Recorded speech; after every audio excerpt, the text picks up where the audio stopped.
Всем привет и здравствуйте! Любите ли вы баклажаны так, как любим их мы? Мы обожаем баклажаны, но знаете, иногда хочется приготовить что-то новое. И вот я нашла рецепт, который называется чатни из баклажан. Приготовлю его впервые и в конце видео вам скажу, что получилось, стоит ли оно усилий и каково оно на вкус. Все необходимые продукты вы видите у меня на столе. Первое, что нужно сделать, это порезать лук.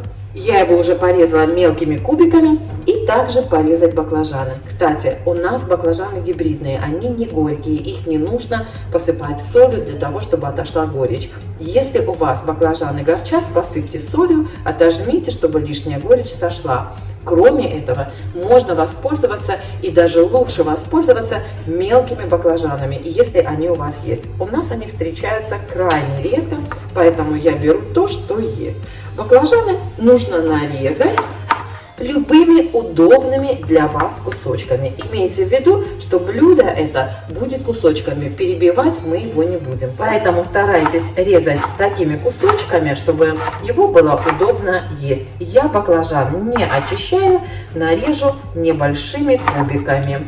Все продукты я взвесила, и рецепт, как всегда, оставлю вам под видео. Это, кстати, у меня имбирь, он был заморожен.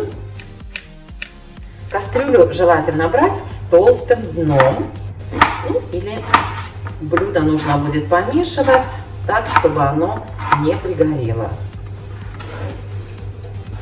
Кладем баклажаны в кастрюлю, сюда же перекладываю лук и добавляю томатную пасту. Чуть-чуть еще добавлю. Так. Добавляю сразу сахар и отмерю уксус. Уксуса мне нужно 220 миллилитров. Где у нас жидкость? Вот. Это яблочный уксус. Теперь все нужно перемешать и дать закипеть. Так, ставим на огонь. Так, все нужно аккуратненько перемешать, чтобы сахар растворился. Смотрите, все закипело. Я убавила огонь и теперь заправлю чатни специями. Я натерла имбирь, добавляю промытый изюм. Я его промыла и обсушила. Острый перец. И добавляю палочку корицы и семена черного кумина. Так, вроде все. Добавлю немножечко соли, потом лучше подсолю. Вот и все. Убавляю огонь, чтобы слегка кипело, не сильно, а вот чтобы кипело. И буду варить 30 минут, периодически помешивая. Ну вот, ребята, прошло полчаса. Смотрите, приправа густеет. Кстати, очень вкусно пахнет. Я еще добавлю острый перец, вот так буквально на кончике ножа, который тоже в рецепте есть, но по желанию.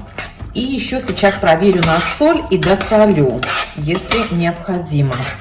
Итак, ребята, полчаса прошло, я убавила огонь, сняла крышку, и теперь нужно, постоянно помешивая, довести эту приправу до загустения. То есть она должна стать густой и, ну как бы, знаете, вот как приправа, не жидкая. Вот эта вся жидкость должна выпариться. Я думаю, что минут 20. Скажу вам, сколько это времени заняло. Не забывайте помешивать, потому что она начинает приставать ко дну по мере загустения. Всего прошло, наверное, даже меньше 10 минут. И посмотрите, как эта приправа густеет. Еще, может быть, минут 5. В принципе, можно готовить баночки. Ну все, ребята, все готово. Всего 15 минут у меня это заняло. Смотрите, достаточно уже густая приправа.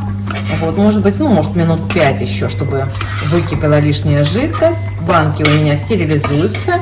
Крышки кипят. Вот там. Все, сейчас буду раскладывать. Кстати, у нас там где-то есть палочка корицы. Вот она. Вот, ее удаляю. Баночки у меня горячие. Аккуратненько перекладываю. Ой, горячо. Ну вот, ребята, смотрите, 2 баночки у меня получилось. Это, наверное, 500-граммовая майонезная баночка. Это чуть-чуть поменьше. И буквально немножко, 1 ложечка, только попробовать. Эти 2 банки сейчас я укутаю одеялами. Будут остывать медленно. Эта ложечка тоже остаточки остынут и попробуем.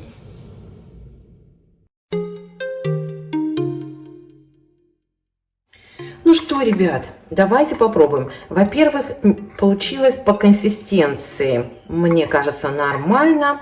Делайте так, как нравится вам. Я думаю, что если еще поварить, то будет погуще. Мне нравится так, как есть. На вкус я уже, конечно, попробовала немножко. Мне очень нравится. Вы знаете, очень вкусно. Самое главное, что не чувствуется уксус. Я вот больше всего переживала, что будет очень кисло из-за количества яблочного уксуса. Но нет, очень вкусно. Уксус не чувствуется. Он впитался, выпарился. И вы знаете, вкусненько. Вкусно. Получилось 2 баночки. Я думаю, что мы их съедим. Пользуйтесь рецептом, попробуйте. Необычно. Очень, я думаю, к мясу подойдет вообще отлично. Я вот с хлебом съем, но к мясу, я думаю, что будет просто супер. Всем пока!